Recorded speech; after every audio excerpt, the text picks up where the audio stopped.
止步！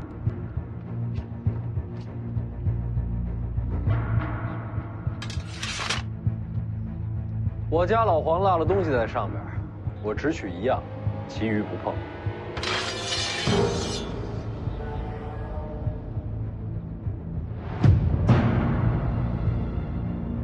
那就是只能动手了呗。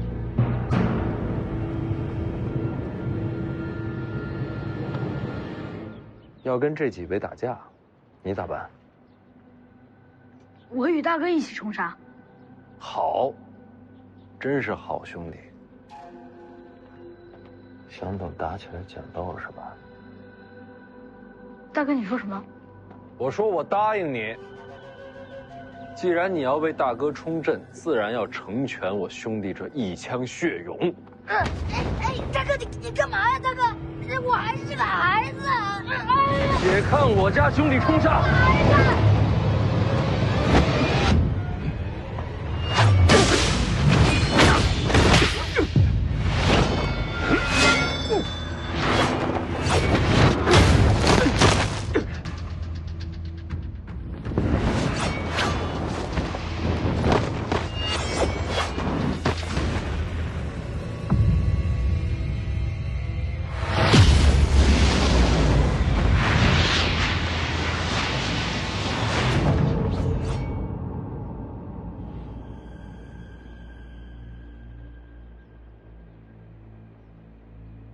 贤弟好武艺，你就等着这一下。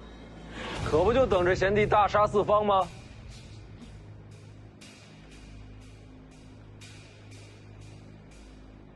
其实我并非徐凤年手下。说得对，诸位手下留情啊！大哥，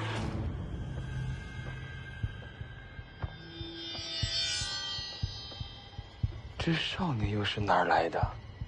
毕竟是北朝世子，想必是暗藏的护卫。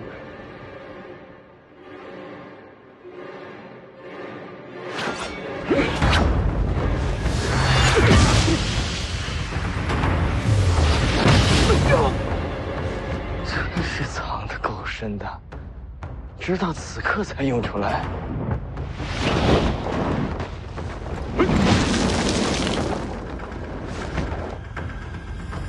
真是好身手。这大概就是徐凤年的杀招了。他身边那些人的路子，都算摸清了，只有这个少年是个意外。等下出手，全力杀他。不该先杀徐凤年吗？能先杀徐凤年自然最好。可是你看此人，面对6名武奴，依旧首当其冲，忠勇之极。要杀徐凤年，此人定会挺身而出。再等等。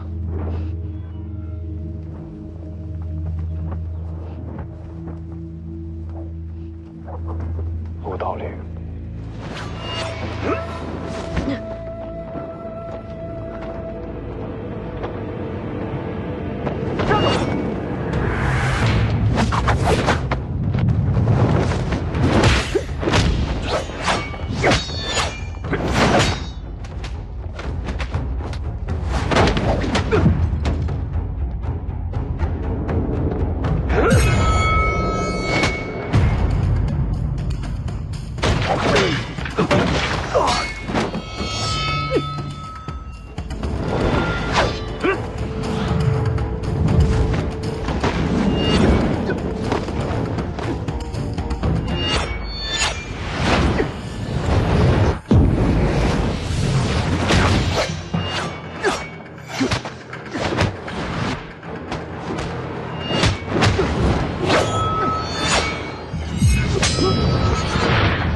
世子，感觉这些武奴并未尽全力拦我们。都到这儿了，没必要回头。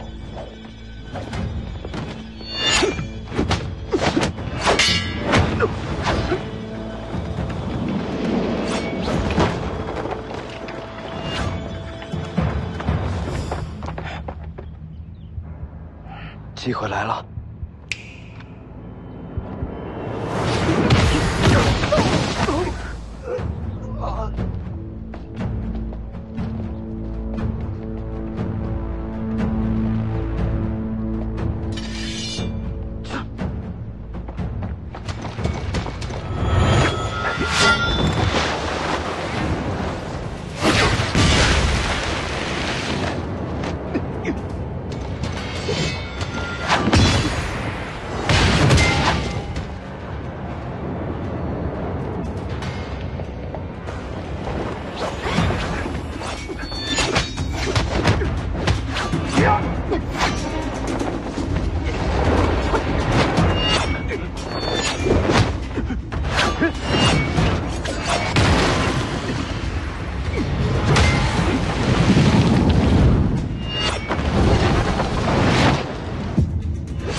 一共12位武奴，没错。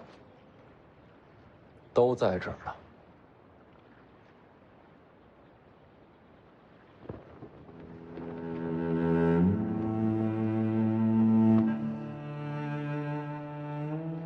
你也在。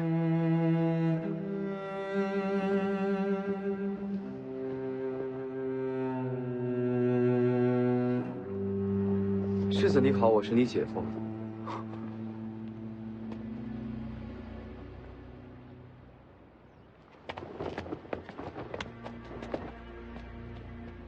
又见面了。自家亲戚，我帮你吧。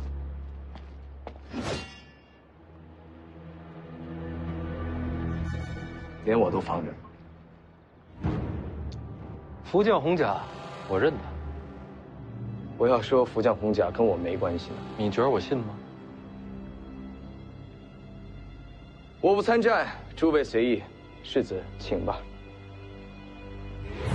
这是要当黄雀？那6位出手，你身边的怕是互不周全。我要是不再前进，就此离开呢？世子，您不是这样的人。也对。世子，前后夹击，时局不利。用兵者被敌围困，难寻出路，该如何？那就杀出条路来。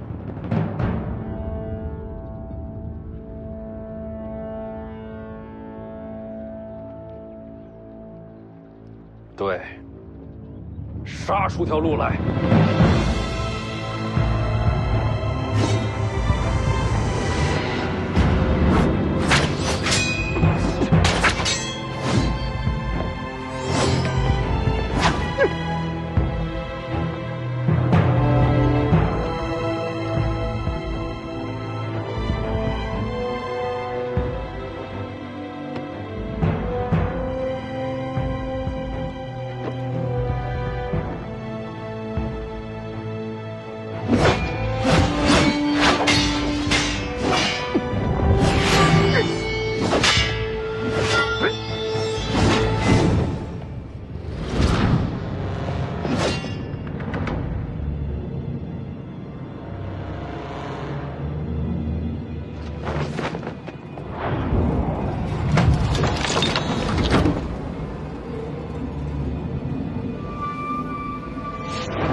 玄甲，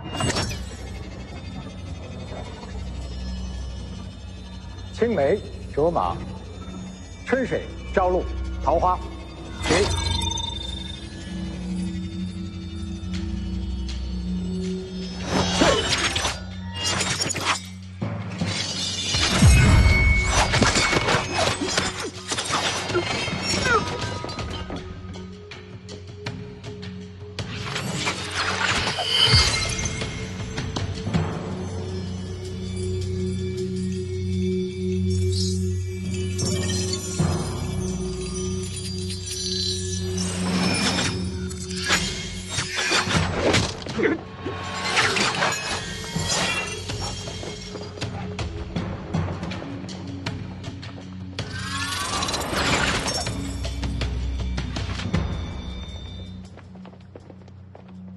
怎么不倒了？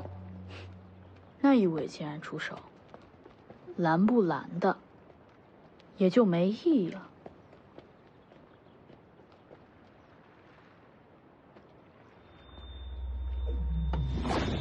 回来。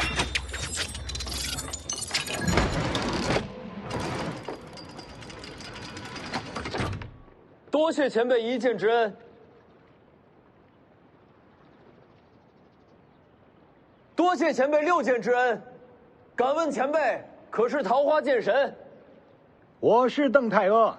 这份恩情，徐凤年记着，将来再报。不是你报，是我报恩。徐凤年，你娘是我远房的表姐，这也能攀上亲戚？带头的真好。当年我在吴家剑中练剑之时，你娘对我有一饭之恩，有救命之恩，有授业之恩，这恩情太大，怎能不还？唉，只可惜，你娘当年孤身入皇城时，我人在东海之外，待我归来，一切都晚了。你娘那一战，落下病根，最终殒命。回想起来，我愧疚至今。我欠你娘的恩情，今日这6件，算是还了一半。城头之上，你想拿些什么，安心拿便是。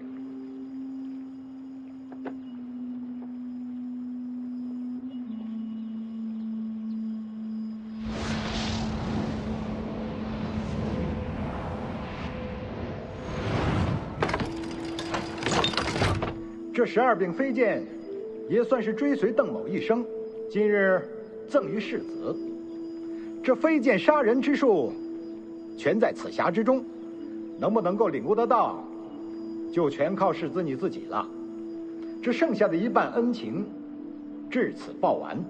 世子，从此你我互不相欠。多谢。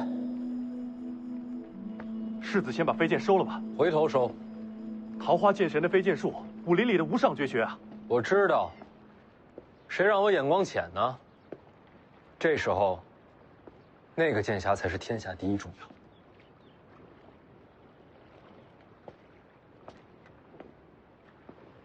邓先生，您若是要给我一剑，不如早点动手。我在这边上等着，心里不是事儿。恩情还尽，因果结了，世子与我无关了。那我若是等会儿对徐凤年出手，您不出剑，我的剑已经送人了。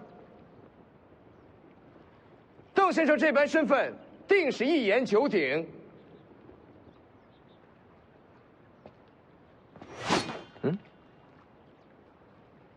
这会儿不打，我也不傻。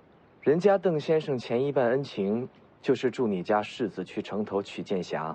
我要出手，也得等他拿完东西，人家恩情还完了再说。这会儿天底下，没人阻得了你家世子取剑匣。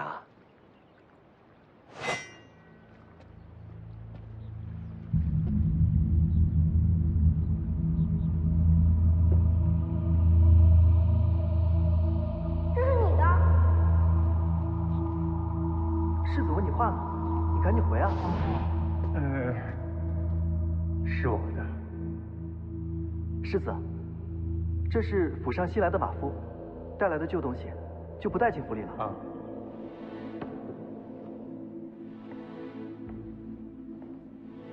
这东西你带着多久了？待着很久了。这是你的就是你的，拿着。可以不要。我娘说了，陪着你的是缘分，也是情分，人和物都是如此。其实我也不太懂这句话，反正别乱扔旧东西，将来想要了哪儿找呀？哎。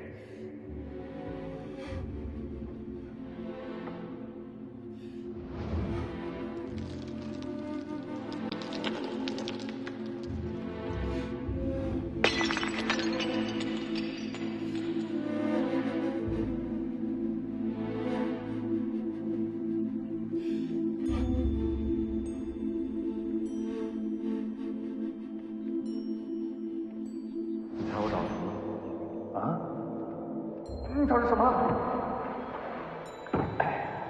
你看，我给你找回来。你可以不要了。这么多年了，你一直带着他，对你很重要。那都是过去的事儿。干嘛否定过去的自己啊？没有曾经的你，哪有现在的你啊？不管怎么样，对我来说，你就是老黄。既然天意让你把他给找出来了，那你别再争了。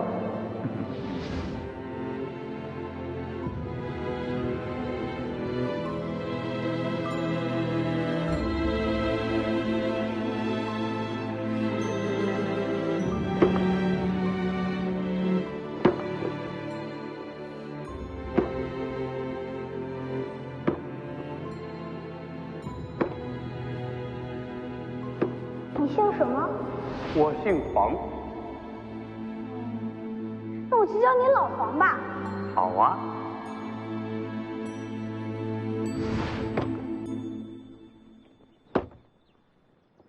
老狗，老狗，天下没有断了尾巴，没了归路。老狗，老狗，天下没有土里埋骨，天里辛苦。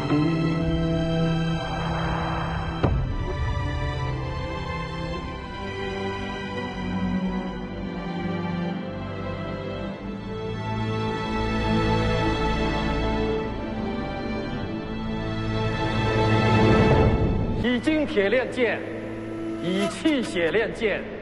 今日，我借阴阳之机，星光之焰，借雷霆淬砺，乾坤作业。直至今日，终于建成。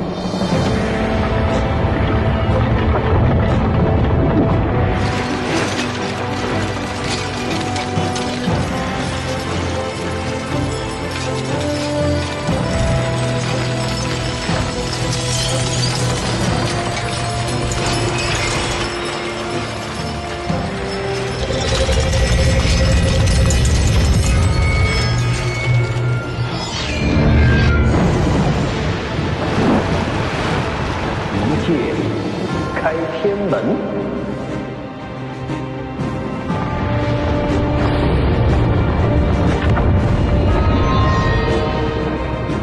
好一个剑神李淳罡！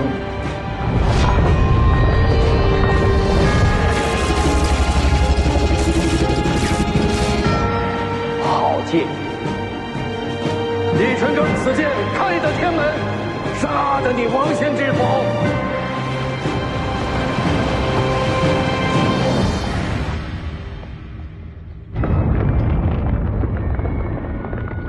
一个一剑开天门。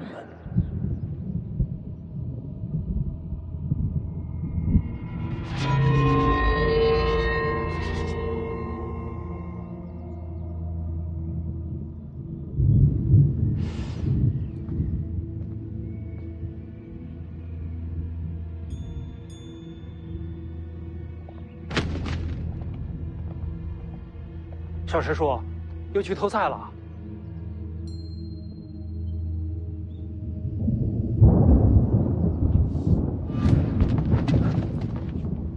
小师叔，你这是怎么了？不知道。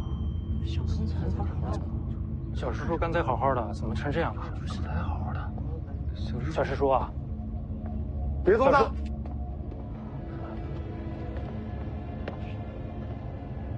怎么回事？小师叔方才呆立在这儿，望着天边，突然就成这样了。哪个方向？那边。是东方啊。就地给他搭个棚子。然后呢？然后什么都不需要做，等他自己醒来。东方发生了什么，能叫醒了你？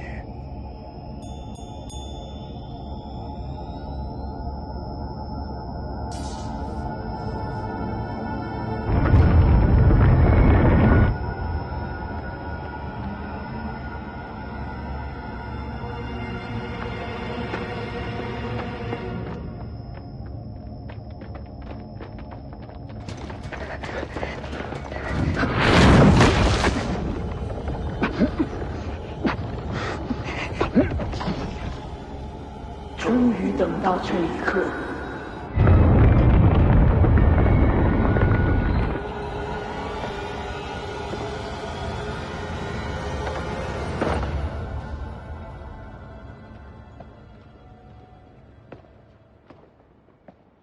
就没见过这么打架的，真是开眼界了。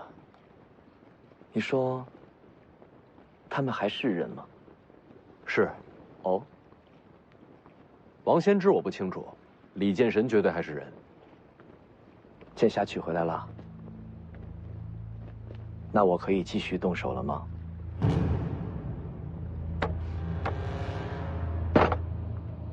你觉得你还有机会吗？李剑神刚出剑，你觉得他还顾得上你吗？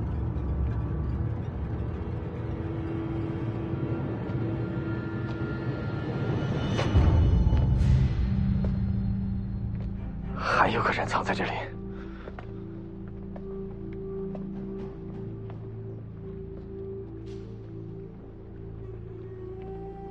桃花剑神在此，不仅仅是为徐凤年吧？见过赵老天师。你认得我？虽未谋面，却也听闻过赵老天师的风采。也是难得。知道我的人极少，怎么就遇上一个？你运气不错。没明白。李淳刚和王先知动手之后，我就能杀你了。可偏偏星湖内，感受到武帝城外有绝世高手，便想着再等等。没想到等了个桃花剑神的报恩局。方才阁下与武奴动手时，藏了手段，闹着玩玩，何必较真呢？敢问阁下的身份是？被认出来就不瞒了。贫道龙虎山赵玄素。宣字辈，世子，宣字辈可比当今的龙虎掌门还高了2倍。眼前这位，怕是已经活了2个古稀。猜到阁下要对我动手，但没想到辈分这么高，也是难为赵老神仙了。这几日还要管我叫大哥，我都不在乎，你在乎什么？敢问阁下还杀我吗？本来还是该杀一杀，毕竟邓太阿在，该留几分面子。前辈也是来杀徐凤年的。方才邓前辈说过，他的恩情已经报完了，之后徐凤年的生死均与他无关。眼前这位世子，还是可以杀一杀的。晚辈愿与前辈联手。如果桃花剑神不出手，眼前这些人是拦不住前辈的。下面的符角红甲是你的，若前辈喜欢，可拿去赏玩。你就是赵凯。前辈知道我。徐凤年我不杀了，杀你也一样。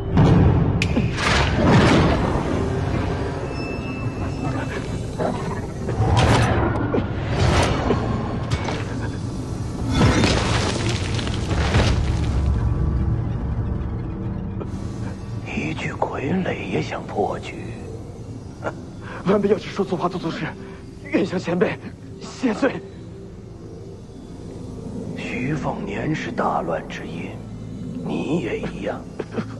龙虎山既受皇恩，今日就取你性命还份恩情吧。这是疯了！你救他，赵老神仙手下留情。他一路都在杀你。能不能说一下，救我这事儿，你怎么想的？你的绝路不该在这儿，还不走？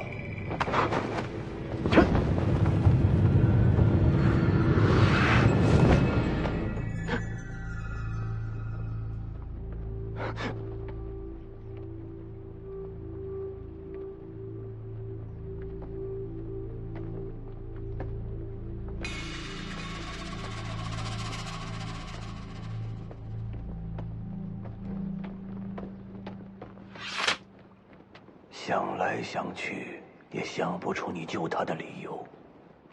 按常理来说，你应该是疯了。有可能，可我知道，你小子心思极深。你救他，必定是有一个极其重要的原因在。给赵老神仙赔罪。现在的年轻人真是越来越了不得。要不是邓太阿在，我真该杀了你。还请赵老神仙手下留情，放过那2位。反正将来都是你自己的结束。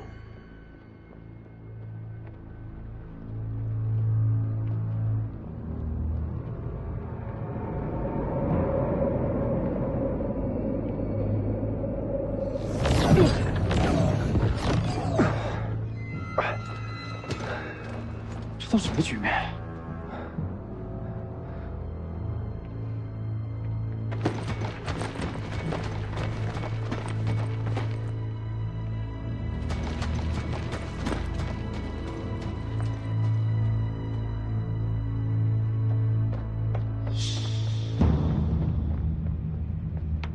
多谢老神仙。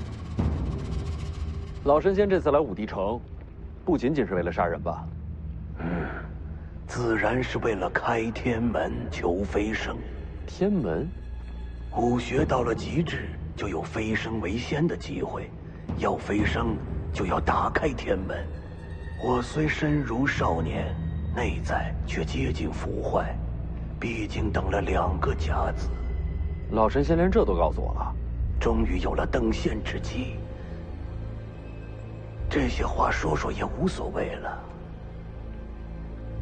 天门重开，是因为李剑神与王仙之一战，怕也只有这2个人交手，天门才会重开。我没来错，天门将开，仙界重临，我终于能迈出这一步。桃花剑神此来武帝城，想必也是为了此事。你还说对了，我还真是为了天门而来。天门眼看就要打开，你我都有飞升机会，或许还能合作行事。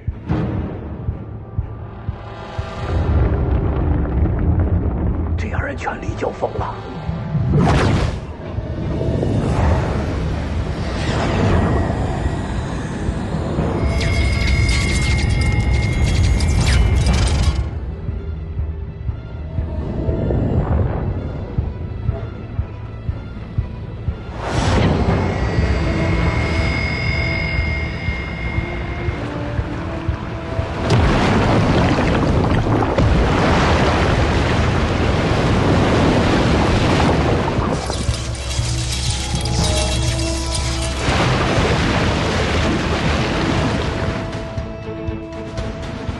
一步了。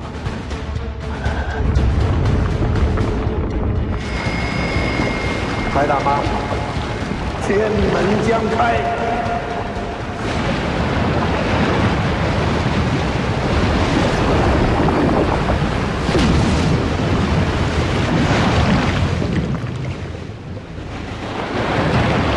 胜负未决。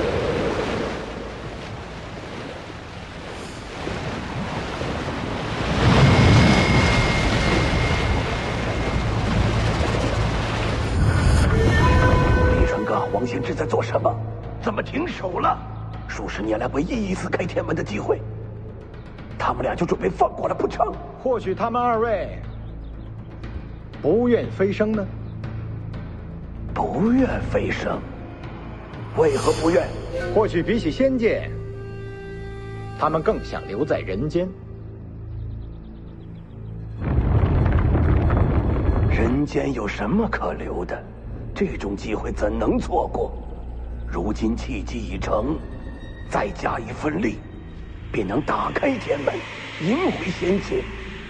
既然如此，就由我来打开天门吧。剑戟！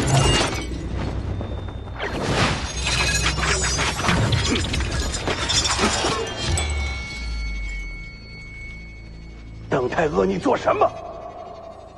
老天师方才有句话说错了。邓某此来武帝城，确实是为了仙界天门，只不过不是等他打开。那你要的是什么？我要的是阻拦天门重开，要仙界与人间断了往来。为什么？历来古籍素有记录，仙人下界。所谓仙人，早已抛却人心，以天道自处。每逢仙人临凡，仅凭喜好，便要改换天下之事，江河改流，山川移位，都属平常。更有甚者，仅凭一己之好恶，便要断人间之生死，不知换来多少白骨累累。那又怎样？世上王朝更迭，不也是杀戮不断？别的不说，这位是北凉世子，他爹徐骁当年杀了多少人，怎不见你提剑斩杀？王朝更迭，乃是人间自己之争斗，我从未想过让天下无杀戮。说起来，我自己所练的就是杀人之剑。可是人间之事，自然由人来决定。这人间不需要仙人。就为这个，你要拦下天门重开，断了天下武学者的前进之路吗？哼，邓某从来就不是讲道理的人。你拦我飞升之路，你我便是不共戴天之敌。你也拦不住我。峨眉朱雀，黄铜皮肤，七里太阿。冰阵，此剑阵取名冰解，本来是为王仙芝而准备的，却不想用到了阁下身上。我倒要看看，邓剑神能否冰解贫道。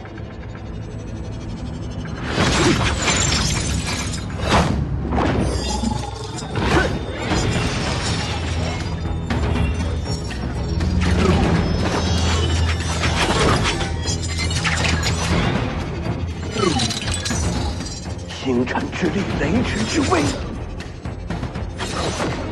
邓太阿，你怎敢如此？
邓太阿，你走我飞升之路，我必要杀尽你血脉气蓬。赵老天师，此时收手，还能保住性命。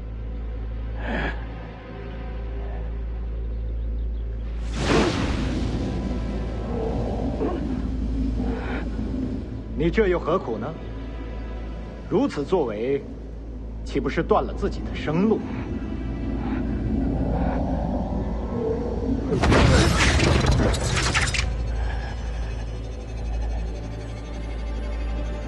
天人之间，岂受他人束缚？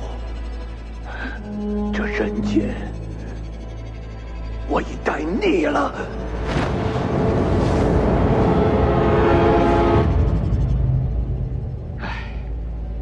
生而为人，却逆了人间，哼，何其可笑！我等进入天人之境，便再也不算普通凡人。只是为了变强，真的要抛弃那颗做人的心吗？我扔了又如何？赵老天师，邓某的剑下不许人间有仙。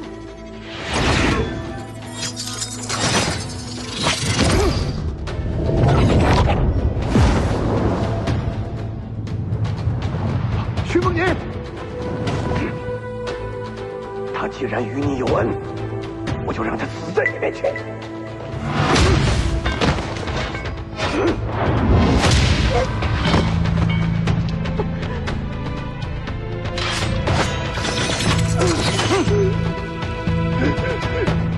老子让你登仙，剑酒6000里。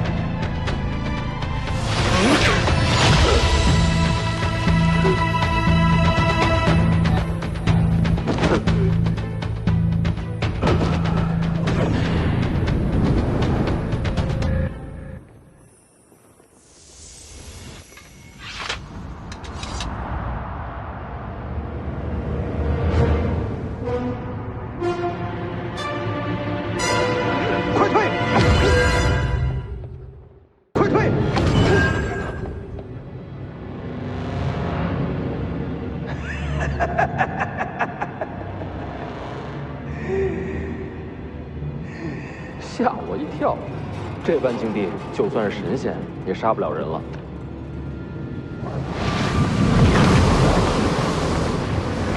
不是杀你，只是坏你气运。徐凤年，你只身大黄庭终究不是你自己得来的。我将自身气运、武学之路都送给你，同时也是将我的劫数一并给你。若你从小习武，并无大碍。可现在嘛，你气机必将紊乱，天人难救。就算神魂俱灭，也要在邓太阿面前杀你才好。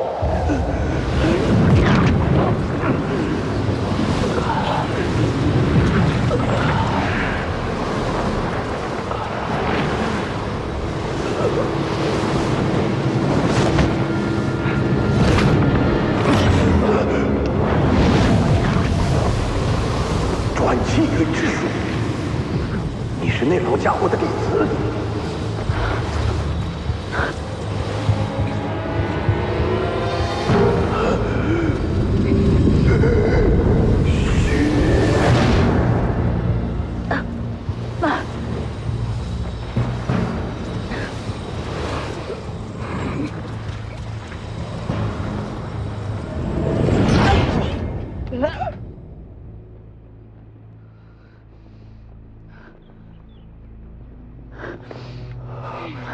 为什么救我？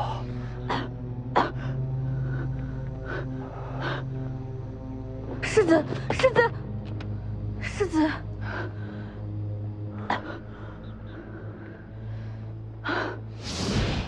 因为在我最绝望的时候，你娘曾给过我一线生机。人念。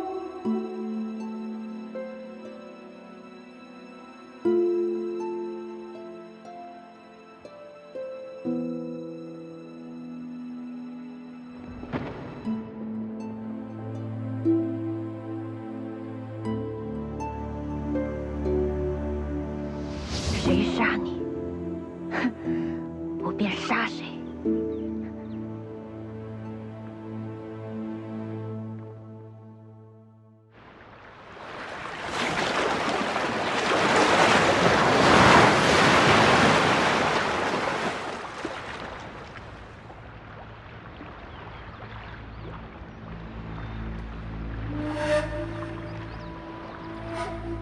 等待重逢。下次一字两文。好，说定了。过年啊，给你点礼物。你属小狗的。我背后这丫头本世子欺负得，你们欺负不得。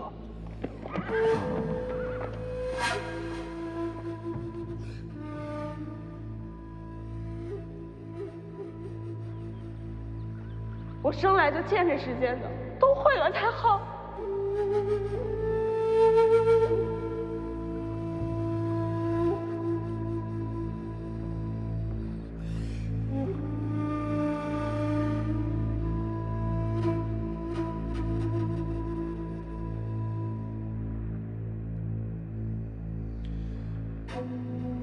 徐凤年，你就算要死，也得死在我手上。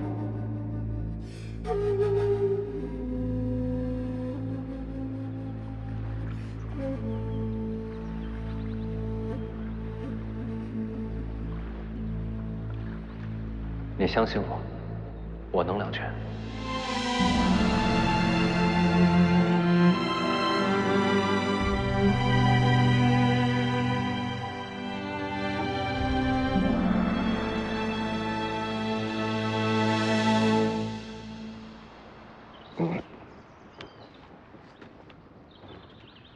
那丫头呢？已经走了，什么都没说。没说。当世最强一战结束了。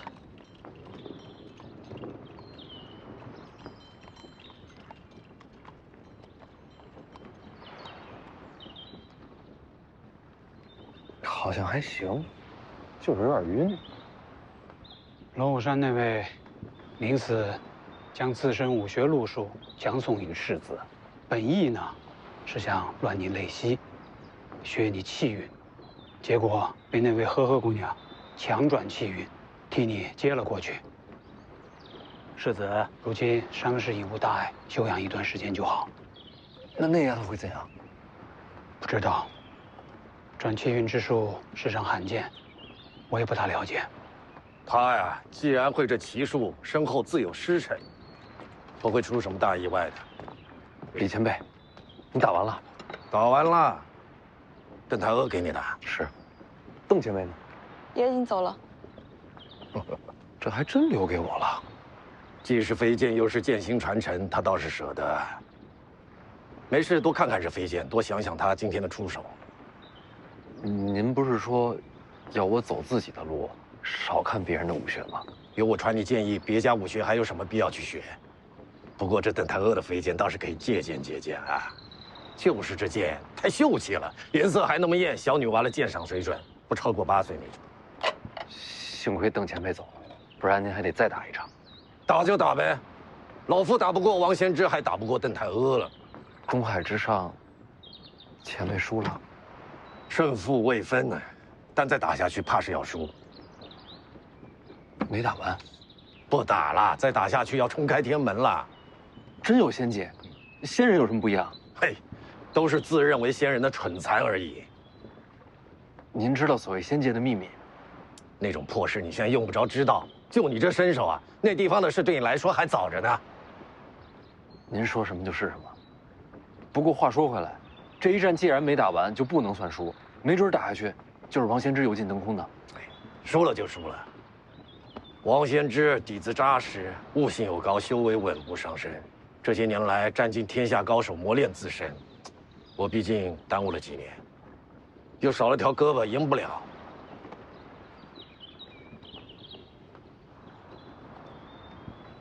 反正我心中，您才是天下第一。谁会在乎啊？打得尽兴就好。不过方才一战，王仙芝也使出了9分力，普天下逼他到这一步的，怕是没几个了。他还没出全力。王仙芝若出全力，恐怕只有500年前的吕祖才能稳压他一头啊！这么强吗？啊！哎呀，那咱们还在武帝城？废话，赶紧跑呀！我还拿了老黄镜匣。也得拿着吧，这点面子王仙芝还能给我？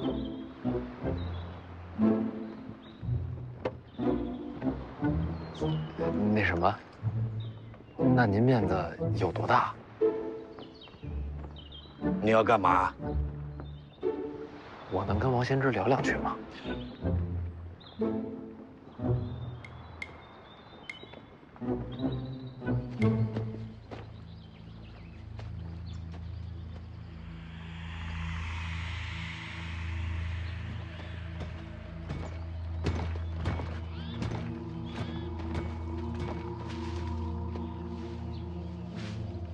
龙虎山的人为什么要杀你？为国除奸呗。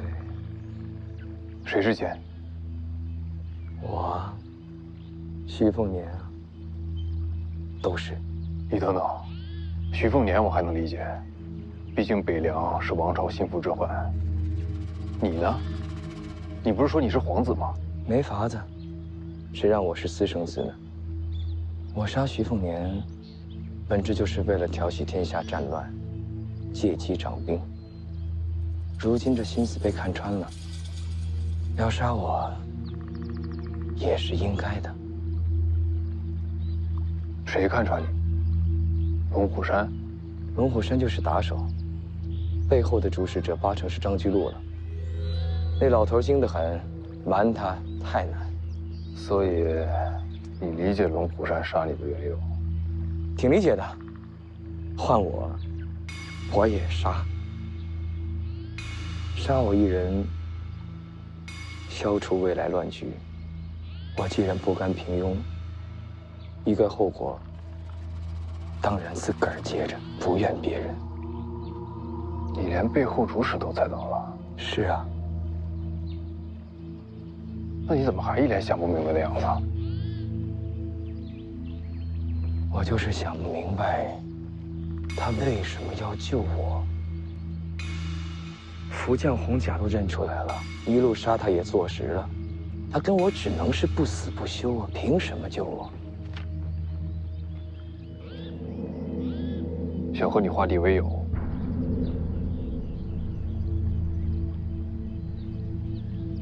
我天天追着赶着杀你，你能化敌为友？那我也想不出了。想不明白，算了，走吧。回武帝城？是啊。回去做什么？杀徐凤年啊！人还好好活着呢。他救了你，你还杀他？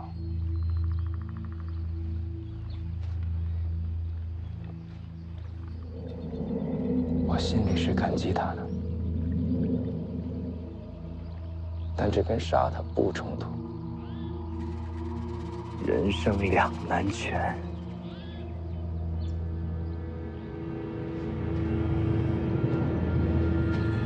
不用去了，大师傅。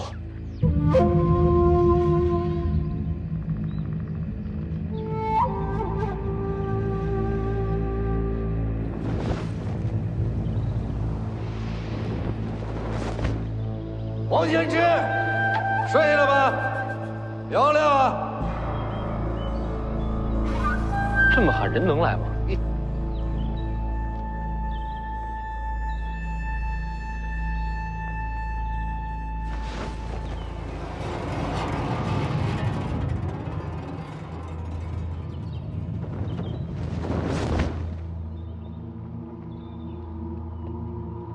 何事？这小子找你。邓太阿的12飞剑，给这小子了，运气不错。王前辈你好，晚辈徐凤年，在此有一事相求。不对，是两事相求。求我？说。这第一件事儿，是想请王前辈借辆好马车。不瞒前辈，有伤在身，回城不想走水路了。你杀了武帝城6名武奴，又抢走了见九皇的遗物，如今又跟我要马车。那6人并非为我所杀，我也没那本事。至于老皇的遗物嘛，我会给前辈一个交代。怎么交代？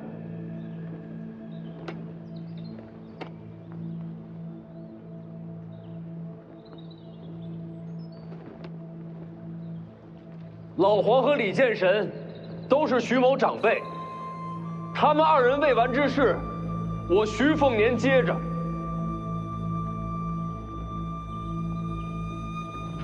老皇力战身死，是武者归宿，无怨无悔。这件事儿，我从未怪过您。至于李前辈今日一战，也输了。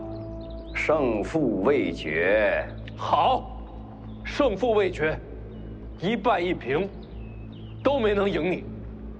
王前辈，给晚辈一些时间，我徐凤年在此指天发誓，我终有一日会重回武帝城，替老黄，也替李剑山，与阁下再战一场，决胜东海。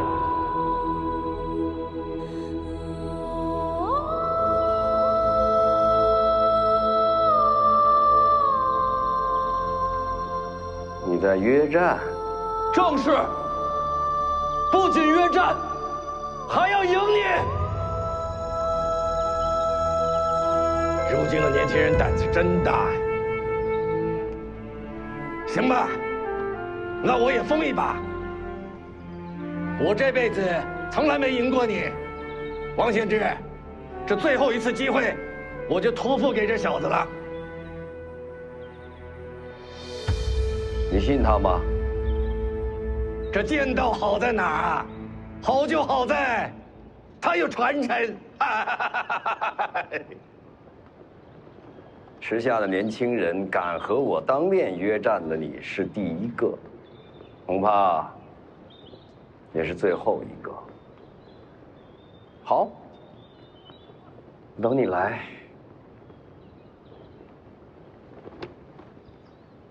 多谢前辈。你这问第3件事了。老黄临死前说了什么？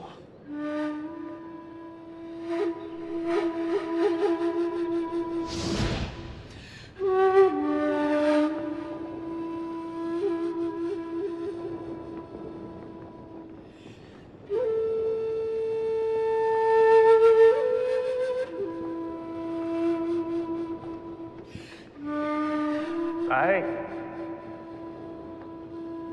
给少爷上酒。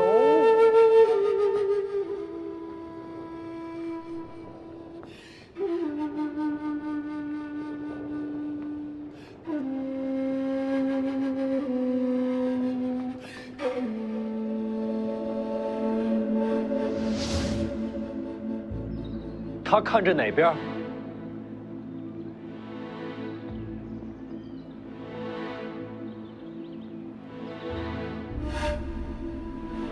北。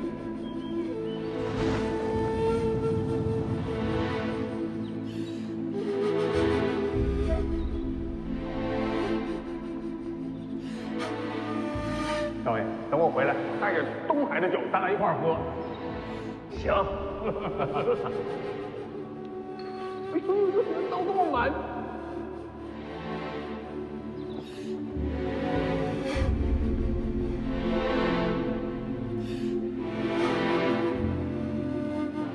青鸟去车里吧，前辈也上车。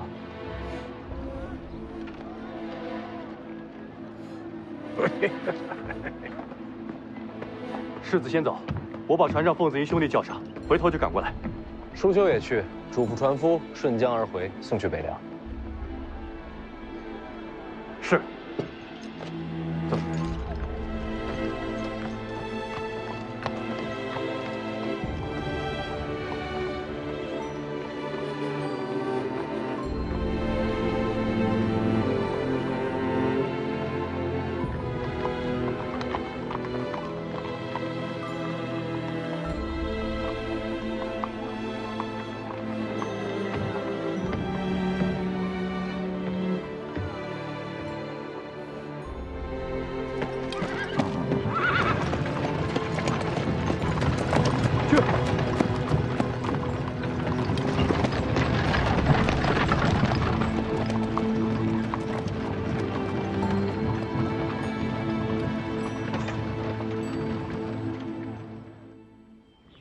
去西蜀，曹长卿与西楚公主已然到了蜀地，楚国余孽蠢蠢欲动，朝堂认定蜀地将有大乱。这是机会。正是，朝廷需要有人去蜀地平乱。难道是我？还能是谁？可是，按理说不该轮到我。徐骁不能去。西蜀若归北凉，天下都要姓徐了。顾建堂呢？顾建堂告病，陛下也不敢放这样的猛虎出山啊。也对，西蜀掌兵必须是陛下信任之人。大师傅，可是还有其他几个皇子在，那几位，谁愿意去与曹长青对决生死啊？犹豫的犹豫，忌惮的忌惮，这是千载难逢的机会。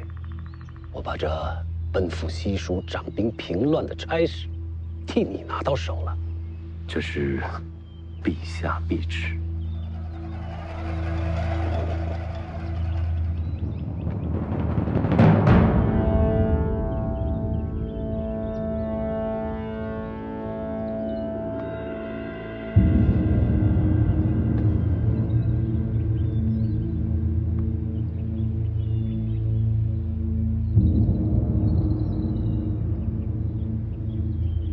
可曹长青不好对付，我陪你西行啊。更重要的是，你没必要与曹长青为敌啊。我问你，楚人最终目的是什么？回家。没错，潜藏蜀地只是权宜之计。等曹长青与那位西楚公主收拢旧部之后，他们必定会离开西蜀，重归楚地。到那时，西蜀再无掣肘之人，而你执掌兵权，名正言顺，那时你就是新的西楚之王。就怕到时一道圣旨，收回我的兵权。这样的旨意，你会接吗？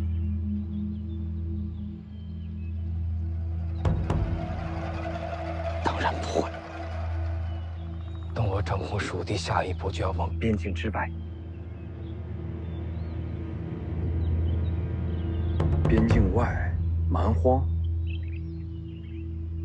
等蛮荒跟西蜀连成一片，我就有了问鼎中原的根基，最差也是一个无可动摇的蜀王。能看到这一步，也不枉费我教导你这么些年啊。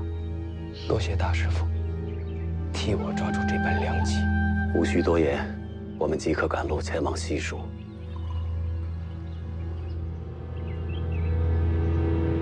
这人是谁呀？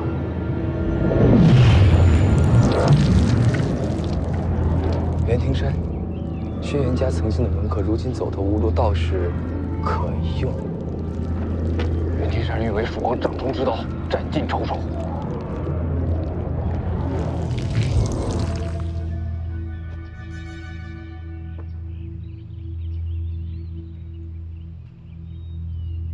这人间终于给了我一次机会，一个一飞冲天的机会。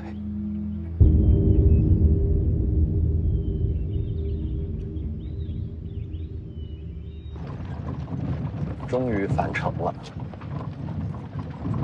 哎，小子，邓太阿的飞剑再让我瞧瞧。青鸟，帮我打开。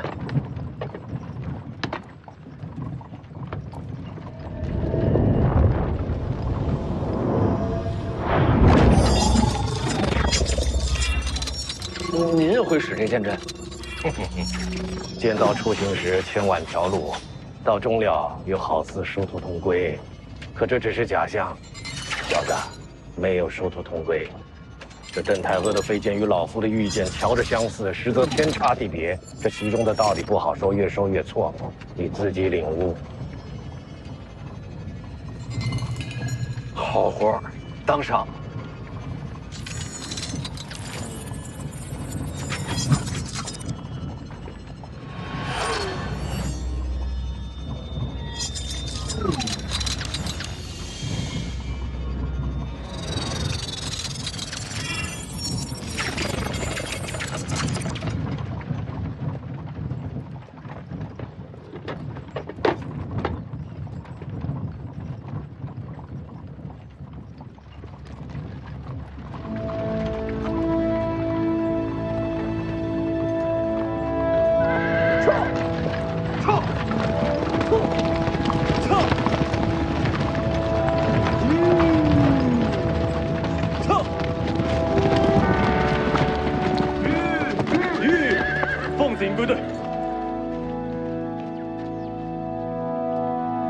回家了。撤！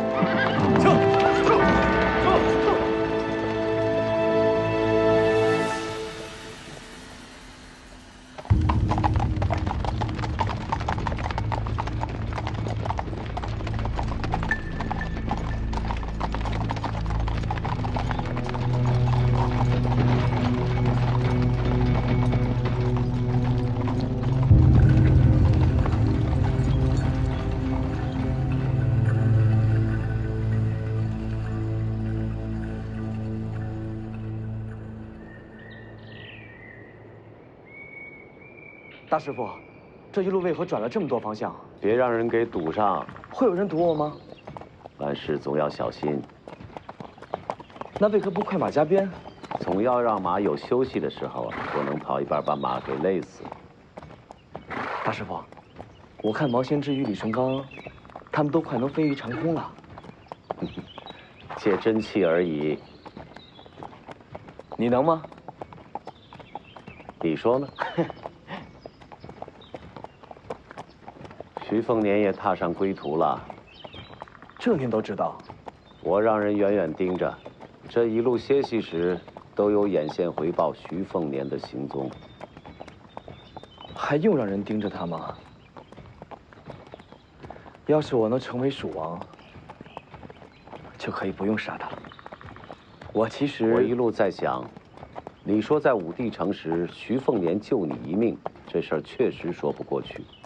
会不会是徐凤年知道咱们要去西蜀找兵？这密旨他怎么会知道？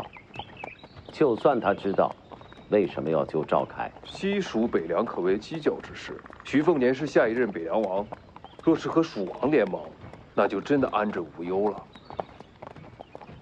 这么说倒有点道理，还是说不通。徐凤年怎么可能远隔千里还知道朝堂对策？再者说，武帝城时，大师傅还没有来，连我都不知道自己要去西蜀。不管怎么说，徐凤年都没有理由救你，这事儿透着古怪。所以我让眼线观察他这一路的行程。您哪来那么多眼线啊？活了这么多年，总该给自己培植些势力，这些势力将来都是你的。大师傅，若没有您，我活不到今天的。若没有你母亲，我也不会有今日。行了，不说这些了。这些天眼线回报，徐凤年一行确实往北凉而去了。从路程看，他们就算想拦我们，也不可能。那就万无一失了。然而这些天，徐凤年始终在马车内未曾露面。是受伤了？不知道。您的眼线总不能拦路查人吧？徐凤年一行快经过广陵了。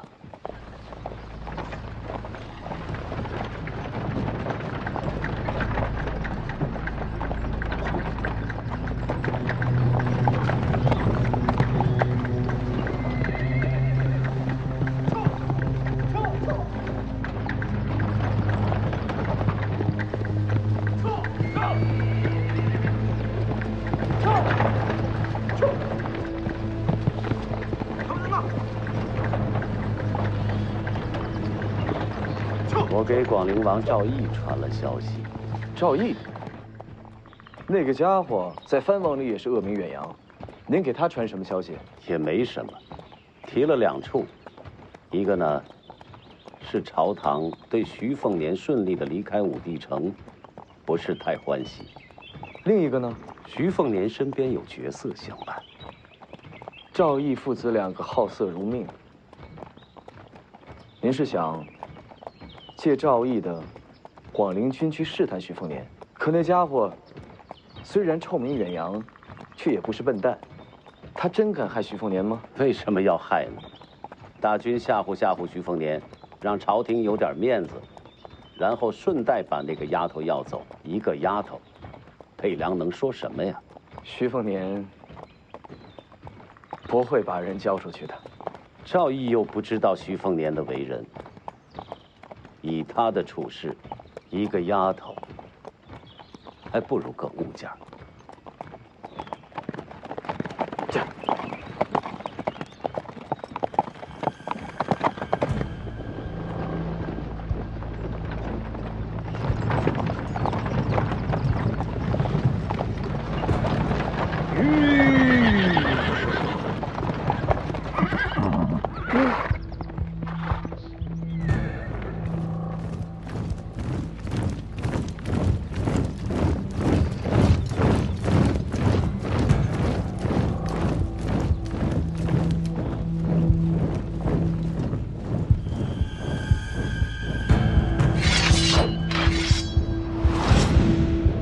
李前辈，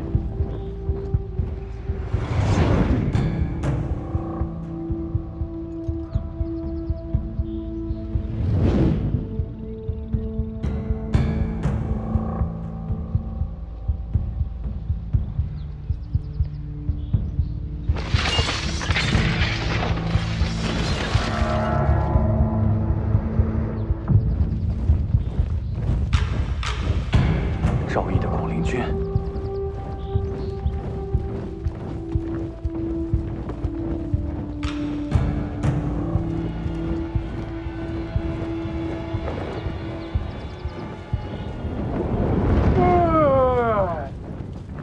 李前辈，这怕是要过千了。